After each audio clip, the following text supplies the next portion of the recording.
Hi everyone. चलिए आज हम स्टैटिस्टिक्स स्टार्ट करने वाले हैं और हमारा स्टैटिस्टिक्स का रिवीजन फॉर्मेट कैसा रहने वाला है ये देखिए। मैं आपको एक वर्कबुक प्रोवाइड करूंगा, सिद्धार्थ सर आपको प्रोवाइड करेंगे और इस वर्कबुक में क्वेश्चंस हैं और वहीं पर जगह है सॉल्व करने के लिए। सो मैं जो क्वेश्चंस आपको करवा रहा हूँ वो क्वेश्चन सबसे ज्यादा इंपॉर्टेंट है और जो क्वेश्चंस मैं नहीं करवा रहा हूँ मैंने उन क्वेश्चंस को भी आपके वर्कबुक पर डाल दिया है। आपको करना क्या है, आपको ये वर्कबुक पूरी फिलअप करनी है ऑल द टॉपिक्स, और जिनमें वर्कबुक के सॉल्यूशंस आपको लगेंगे मैं सॉल्यूशंस आपको सेंड कर दूंगा। चलिए अब स्टार्ट करते हैं हम लोग पहला टॉपिक दैट इज कोरिलेशन। आइए चलिए, बहुत छोटा सा टॉपिक है और आसान सा topic, correlation. Correlation sir topic का नाम तो कोरिलेशन एंड रेग्रेशन है। Why only correlation? देखिए कोरिलेशन अपने आप में अलग कंसेप्ट है, रेग्रेशन अपने आप में एक अलग कंसेप्ट है। तो आइए स्टार्ट करते हैं कोरिलेशन। सर ये कोरिलेशन होता क्या है? मेरे साथ साथ फटाफट सभी लोग डेफिनेशन लिखेंगे, इसकी डेफिनेशन लिखेंगे फटाफट, मेरे साथ साथ लिखेंगे definition. It is defined as the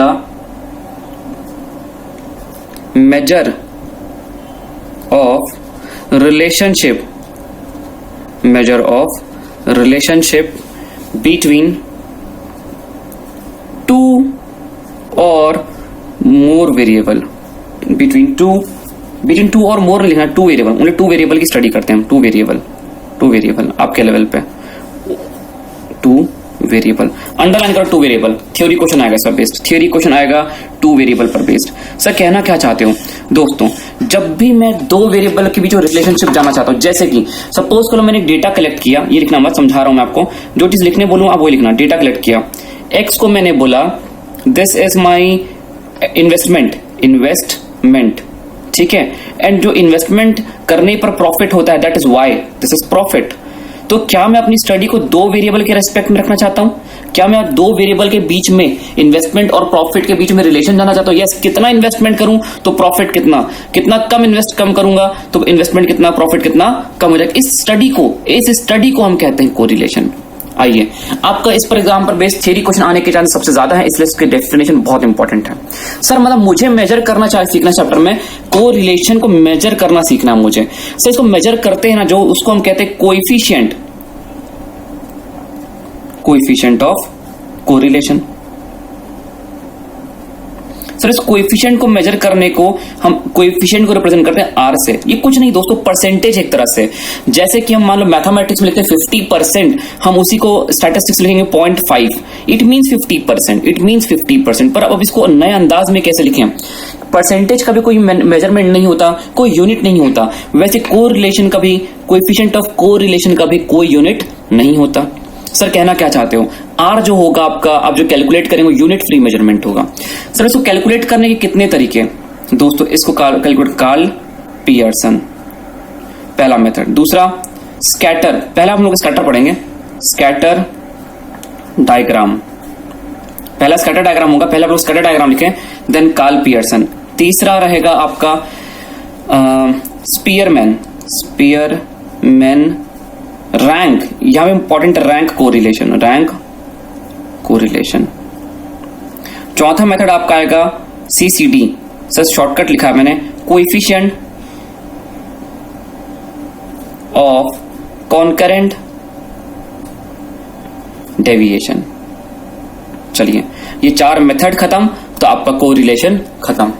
चलिए ये आपका बैकग्राउंड है इस चैप्टर का, ये आपका इस चैप्टर का बैकग्राउंड है। सर कोरिलेशन का मतलब क्या होता है, और सर कोरिलेशन हमें इस चैप्टर में एम क्या हमारा कोरिलेशन का कोएफिशिएंट कैलकुलेटर, दैट इज हमें आर कैलकुलेट करना सीखना है। सर हमें आर कैलकुलेट करना सीखना है।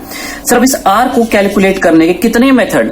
माय डियर 4 मेथड हैं। सर 4 मेथड में हमारे लिए सबसे इंपॉर्टेंट मेथड कौन सा? देखिए स्कैटर डायग्राम एक अपने में डायग्रामेटिक रिप्रेजेंटेशन है, ये सारे फॉर्मूले पर बेस्ड हैं। कोई भी एग्जाम में एक मेथड आएगा जिसका फॉर्मूला अप्लाई करके आपको आर कैलकुलेट करना होगा। सर अब यदि हम आर कैलकुलेट करने वाले हैं तो आर के बारे में कुछ बातें बताइए। सुनो, पहली बात कि ये आपका होता है यूनिट फ्री। दूसरी बात ये आपका यूनिट फ्री होता है, पहली बात। और दूसरी बात सर दिस इज, इसकी जो वैल्यू होती है सर ये हमारी होती है -1 से लेकर के 1 के बीच में, बात खत्म। पहली बात ये यूनिट फ्री मेजरमेंट होगा, और दूसरी बात अरे किसी भी मेथड से निकालो ये यूनिट फ्री ही होगा, और किसी भी मेथड से निकालो इसकी वैल्यू -1 से 1 के बीच में आनी चाहिए। यदि इसके आगे पीछे कहीं आ गई तो आपने आर गलत कैलकुलेट किया, समझ जाना।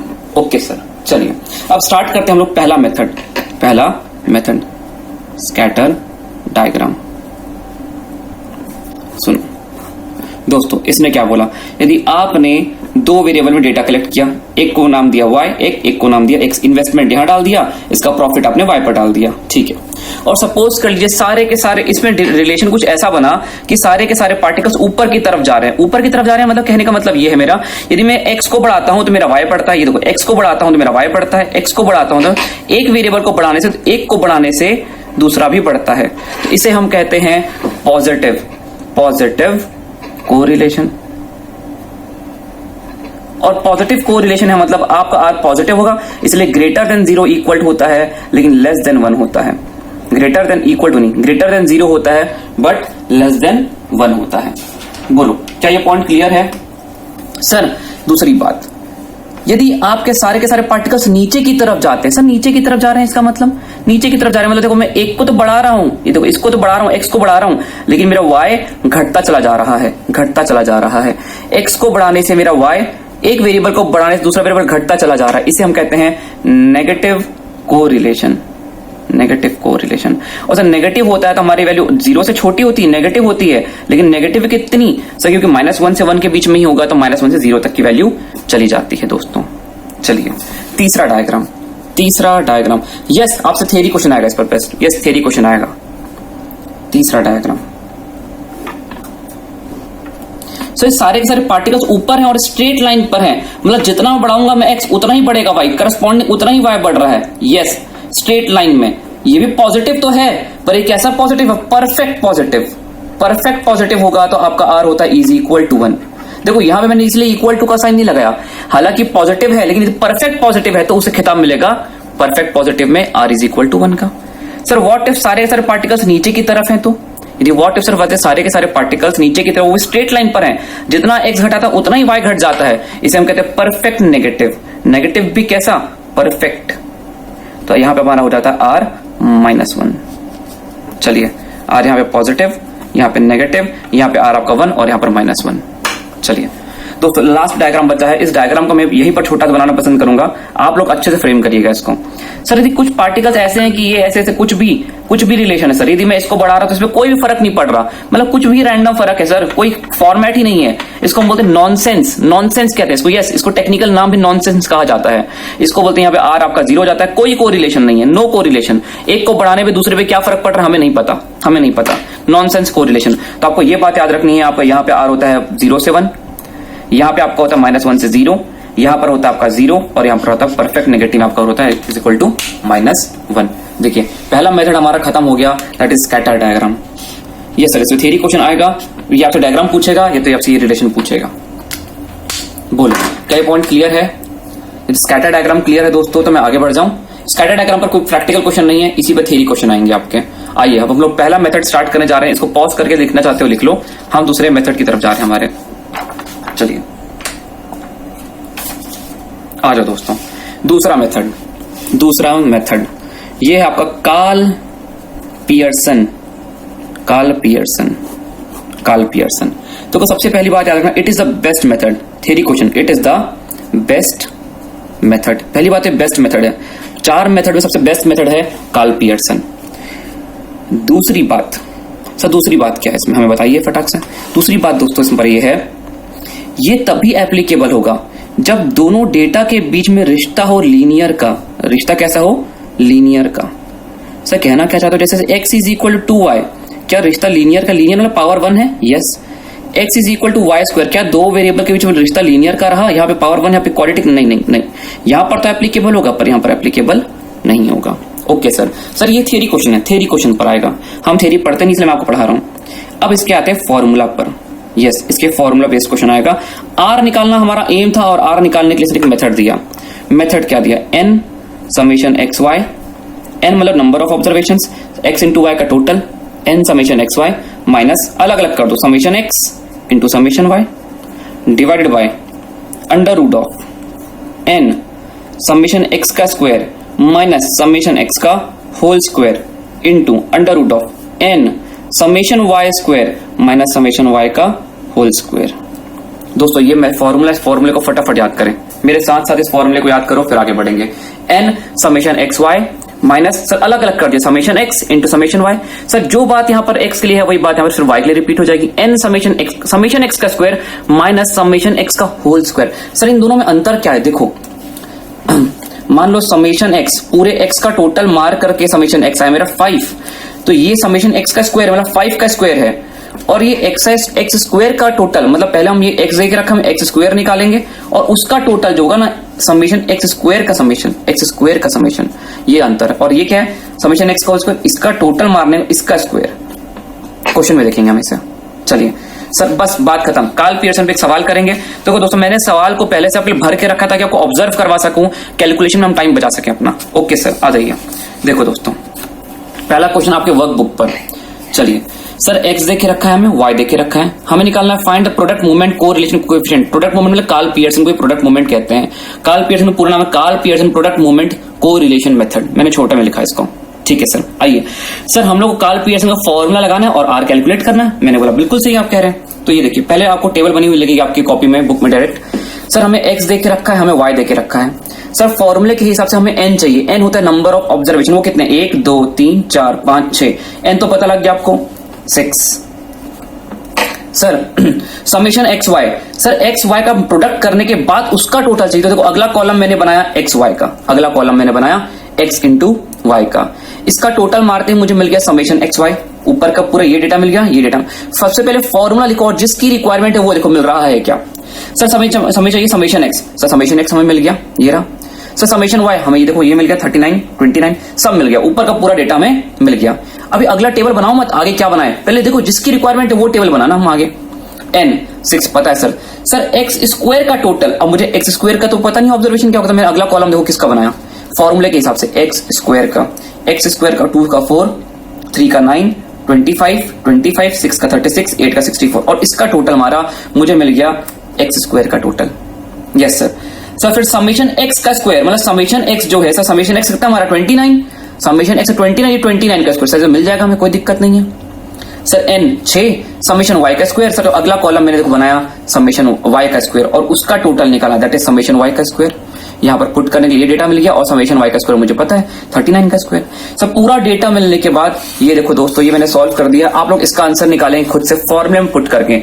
एन आपको पता था, एन कितना था हमारा 10, सॉरी ये रहा अगला क्वेश्चन ये सर। आर एन था हमारा 6, समेशन एक्स वाई हमने पुट किया 166 minus summation x into summation y under root of n summation x का स्क्वायर, सर एक्स स्क्वायर का total 163 minus sir summation x का होल स्क्वायर दैट इज 29 का square होगा 841, और वैसे ही मैंने वाई पर डेटा पुट कर दिया। सही सॉल्व करके माइनस 135 आ गया, और इसको मल्टीप्लाई करके पूरा सॉल्व करके अंडर रूट ले लो, इसको मल्टीप्लाई माइनस करके पूरा अंडर रूट ले लो, दोनों को मल्टीप्लाई कर दो। सर ये अंडर रूट लेके आ गया 11.70 और ये सॉल्व करके आ गया आपका 12.36, मल्टीप्लाई डिवाइड करके आपका आ गया -0.40। मैं चाहता हूं ये मैंने आपको ऑब्जर्व करवाया था कि हमारे पास समय कम है दोस्तों और हमें कम समय में इस चैप्टर को पढ़ना है, इसलिए मैंने इस सवाल को ऐसे करवाया आपसे, ताकि पूरा फिलअप रहेगा तो मुझे लिखने में टाइम बचेगा, आपको लिखना खुद है। ठीक है, आप लेक्चर को पॉज करिए, एक बार अपना आंसर निकालिए, फिर आगे बढ़िएगा। चलिए मैं उम्मीद करता हूं आप लोगों ने ट्राई कर लिया होगा। मैं आगे बढ़ता हूं आपको समय बचाते हुए। सर क्या एग्जाम में ऐसे सवाल आएगा? द आंसर इज नो, नहीं आएगा। एग्जाम में आपका सवाल ऐसा आएगा, एग्जाम ओरिएंटेड सवाल। ये देखिए आपको पूरा डेटा देके रखा है, summation x y, x square का टोटल, वाई स्क्वायर का total, summation x summation y, आपको पूरा डेटा गिवन रहेगा। वो सिर्फ एग्जाम ये चेक करेगा क्या आपको कार्ल पियर्सन का फॉर्मूला याद है या नहीं, बस। तो आपको सब कुछ पुट करना होगा। सर समेशन एक्स का स्क्वायर कैसे निकालेंगे? देखो समेशन एक्स देके रखा है, इसका स्क्वायर कर देंगे तो समेशन एक्स का स्क्वायर आ जाएगा, और एक्स स्क्वायर का समेशन आपको देके रखा है 220। सब कुछ पता था, आपको वैल्यू पुट करके एग्जाम पर क्वेश्चन निकालना है। ये दोनों क्वेश्चन पहले आप लोग ट्राई करेंगे, फिर आगे बढ़ेंगे। यहाँ पे हमारी चर्चा खत्म होती है कार्ल पियर्सन की और स्कैटर डायग्राम की। चलिए सर ये क्वेश्चन आप लोग नहीं करेंगे, ये मैंने क्वेश्चन डाल तो दिया है पर एग्जाम के लिए बिल्कुल भी प्रैक्टिकल नहीं है, बहुत लेंथी सवाल है, बिल्कुल नहीं आएगा ये सवाल। चलिए सर ये प्रॉपर्टी बेस्ड सवाल है, पहले हम सारे मेथड्स करेंगे, सब पर कॉमन प्रॉपर्टी, फिर कॉमन प्रॉपर्टी पर हम डिस्कशन करेंगे दोस्तों। चलो अब आते हैं हम स्पीयरमैन पर। सर स्पीयरमैन समझा तो दीजिए पहले, बिल्कुल आ जाइए। चलो दोस्तों नेक्स्ट मेथड स्पीयरमैन, बस खत्म, हमारा को रिलेशन होने वाला है खत्म। सर इससे बेस्ट तरीका नहीं हमें पढ़ने का, आप लोग सोच रहे हैं सर आपने बोर्ड में रिकॉर्डिंग क्यों नहीं की? यदि मैं बोर्ड में रिकॉर्ड करता तो मेरा कितना समय किल हो जाता, और मैं कम से कम समय में स्टैट्स को पढ़ना चाहिए। इसलिए मैंने नया फॉर्मेट अपनाया आपके लिए, ताकि हम कम से कम समय में पढ़ सकें इसको, वरना मुझे वो रिकॉर्डिंग भेजने में दिक्कत नहीं है, और रिकॉर्डिंग हमें करने में बहुत समय लग जाता, और आपके पास इतना टाइम नहीं ना, मेरे पास है इतना टाइम। चलिए, स्पीयरमैन रैंक कोरिलेशन। सर देखिए, this method is used when we want to compare the rank, when we want to compare the rank of two जज। सर ये मेथड तब यूज होता है जब दो लोगों ने रैंकिंग की, सपोज करो एक पर्टिकुलर डेटा पर एक कॉन्टेस्ट हुआ, उस कॉन्टेस्ट पर जज ए ने रैंकिंग की और जज बी ने रैंकिंग की। इन दोनों रैंकिंग के बीच में, इन दोनों जज के थॉट्स में कितना एक्सटेंट ऑफ रिलेशनशिप है, मतलब जिसको ये फर्स्ट देते हैं क्या उसको भी ये फर्स्ट देते हैं, जिसको ये सेकंड देते हैं उसको थर्ड देते हैं, तो क्या रिलेशनशिप इन दोनों के रैंकिंग के बीच में। जब हमें रैंक के बीच में कंपेरिजन करना है, उनके बीच में रिश्ता जानना चाहते हैं, तो हम लगाते हैं स्पीयरमैन। पहला बुलेट पॉइंट। दूसरा bullet point, it is used when we want to compare the quality character। Sir हमें जो क्वालिटी कंपेयर करना है, क्वांटिटी नहीं, क्वालिटी। जब क्वांटिटी कंपेयर करना तब तो बैठा है कार्ल पियर्सन एक्स वाई, जितने ऑब्जर्वेशन लेना ले लो, लेकिन जब तुमको क्वालिटी कैरेक्टर को, जैसे example beauty with the brain, किसी लड़की के पास होती नहीं है ब्यूटी विद ब्रेन, या तो ब्रेन है तो ब्यूटी नहीं, और ब्रेन ब्यूटी है तो ब्रेन नहीं। ऐसा कॉम्बिनेशन, डेडली कॉम्बिनेशन बहुत कम देखने को मिलता है हमें। चलिए, मजाक कर रहा हूं, कोई भी लड़की बुरा ना माने। ब्यूटी विद ब्रेन, देखिए ये भी क्वालिटी कैरेक्टर है, और ब्रेन ही होना भी क्वालिटी कैरेक्टर। जब हम इस तरह के कैरेक्टर को कंपेयर करते हैं तो हम मेथड ऑप्ट करना चाहेंगे कार्ल पियर्सन। यस, ये दोनों बुलेट पॉइंट आपके थ्योरी पर बेस्ड हैं। सर अब इसका फॉर्मूला बता दें। ये चैप्टर तो फॉर्मूला बेस्ड है। Rank is equal to 1 - 6 summation DI का square upon n into n square minus 1। Sir ये फॉर्मूले के बारे में थोड़ी चर्चा करें सर। इस फॉर्मूले में हमें पूरा ज्ञान दें, और इस फॉर्मूले को अप्लाई कैसे करते हैं हमें ये बताएं। बिल्कुल दोस्तों, इस पर आपको समय दूंगा मैं भी। देखो याद है दोस्तों, अलग अलग ऑब्जर्वेशन थे XI और YI, क्योंकि अब डेटा तो दो वेरिएबल में कलेक्ट करोगे सर, लेकिन अब XI YI तो कहीं दिख नहीं रहा। n तो नंबर ऑफ ऑब्जर्वेशन है, 6 में हमें कोई दिक्कत नहीं, और 1 में हमें कोई दिक्कत नहीं। DI के बारे में बताओ सर, DI क्या बोला है। मान लीजिए आपकी ऑब्जर्वेशन 2 3 4, यहां पर है 5 6 7, तो आपका दोस्तों DI होता है आपका XI माइनस YI, दोनों का ऑब्जर्वेशन का डिफरेंस। तो अगला कॉलम यहां पर हम बनाएंगे DI का, और फिर हमें DI के स्क्वायर का टोटल चाहिए सर।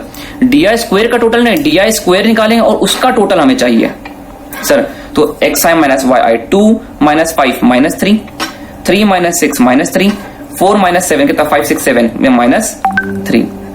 सर अब इसका स्क्वायर निकालेंगे 9 9 9, और इनका टोटल 27। सर ये आता है हमारा DI का स्क्वायर। DI का स्क्वायर मतलब XI माइनस YI, और उनको टोटल उसका स्क्वायर कर देंगे तो हमारा जाएगा DI का स्क्वायर, और हमें उनका टोटल चाहिए होता है। सर इस पर एक क्वेश्चन करवाएं।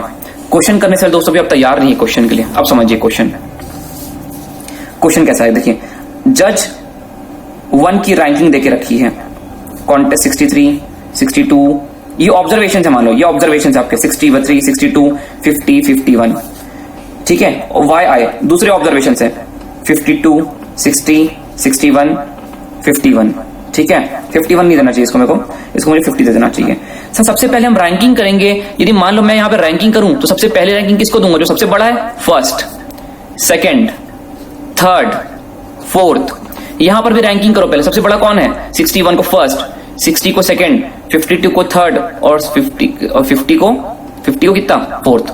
सर ऐसे करके हम पहले रैंकिंग देंगे, और वो रैंकिंग का डिफरेंस लेंगे। XI YI हमारे यहाँ पे क्या होता है, रैंकिंग होते हैं, ऑब्जर्वेशन नहीं होते, रैंकिंग होते हैं। सर सवाल समझाइए, हमें समझ में नहीं आया। आइए सवाल समझाता हूं आपको। आ जाओ दोस्तों,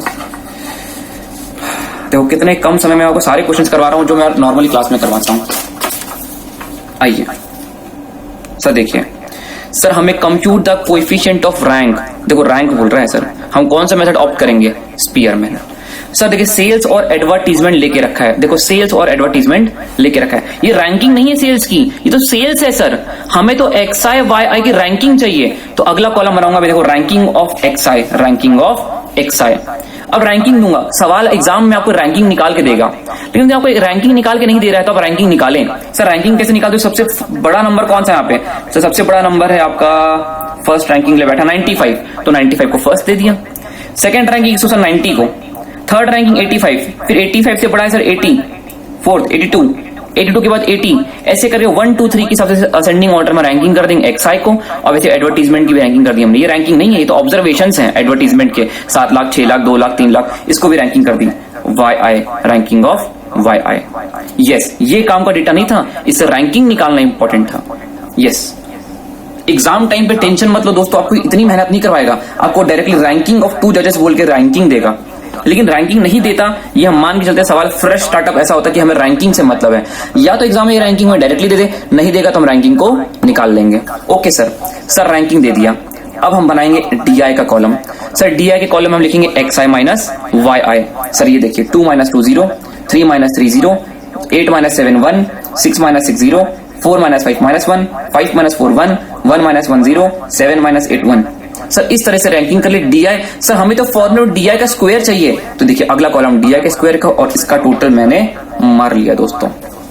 सर अब फॉर्मूला 1 - 6 समेशन डीआई का square upon n into n square minus 1, 1 - 6 तो ये रहा, डीआई का स्क्वायर मेरा टोटल 4 आ गया था, 4 अपॉन n कितना था? नंबर ऑफ ऑब्जर्वेशन 1 2 3 4 5 6 7 8, 8 इंटू 8 का स्क्वायर 64 - 1 दैट इज 63। इसको सॉल्व कर लिया मैंने पूरा कैलकुलेटर में और माइनस करके मेरा आंसर आ गया -0.5958 स्पीयरमैन।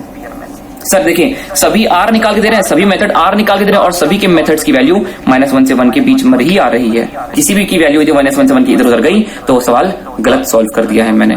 चलिए यहाँ पर दोस्तों आपका स्पीयरमैन होता है खत्म और आपका कार्ल पियर्सन खत्म और आपका स्कैटर डायग्राम खत्म दोस्तों। आइए लास्ट मेथड की ओर, दैट इज कोएफिशिएंट ऑफ देखो दोस्तों स्टैटिस्टिक्स को पढ़ने में समय नहीं, स्टैटिस्टिक्स करने में समय लगता है और ये चीज मैंने आपके लिए रेडीमेड कर दी है। तो आप सभी से रिक्वेस्ट है कि आप सभी इन चीजों को प्रैक्टिस करें, खुद से करके देखें। अभी क्लास में लेक्चर को पॉज करके आंसर टैली करो और यदि इसके आंसर्स में आपके ग्रुप में इसकी स्क्रीनशॉट्स लेकर भेज दूंगा ताकि हर एक बच्चे के पास इसका डेटा मेंटेन रहे। ओके सर, चलिए सर स्पीयरमैन में कुछ क्वेश्चंस और करवाइए। देखिए मैं कुछ क्वेश्चंस और करवाता हूं, बाकी क्वेश्चंस आप करेंगे। सर एग्जाम में वो डेटा बड़ा क्वेश्चन नहीं आता, समरी डेटा पर बेस्ड क्वेश्चन आता है। If a group of student, for a group of student the sum of, देखिए पढ़िएगा, the sum of square of difference in rank. ये देखो the sum of square of difference of rank x i y i का difference का square दे दिया, मतलब कुल मिला के आपको डायरेक्टली डीआई दे दिया। यस सर डीआई का स्क्वायर हमें डायरेक्टली दे दिया, was found to 50 दे दिया आपको। What is the value of rank correlation? Observation कितने 8, आपको n भी दे दिया, डीआई का स्क्वायर भी दे दिया, आपको डायरेक्टली फॉर्मूला पुट करके आंसर निकालना है दोस्तों। यस सर ठीक है, चलिए ये देखिए यहाँ पर आपको सब कुछ दे दिया, आपको r दे दिया इस सवाल में, डीआई का स्क्वायर दे दिया, n निकालना है, पूरे फॉर्मूले में n मिसिंग है, आपका आखिरी में इक्वेशन बन जाएगा, ये इक्वेशन बन जाएगा। और आपको यदि n की वैल्यू निकालना है तो ऑप्शंस देके रखे रहेंगे, वो वाले n की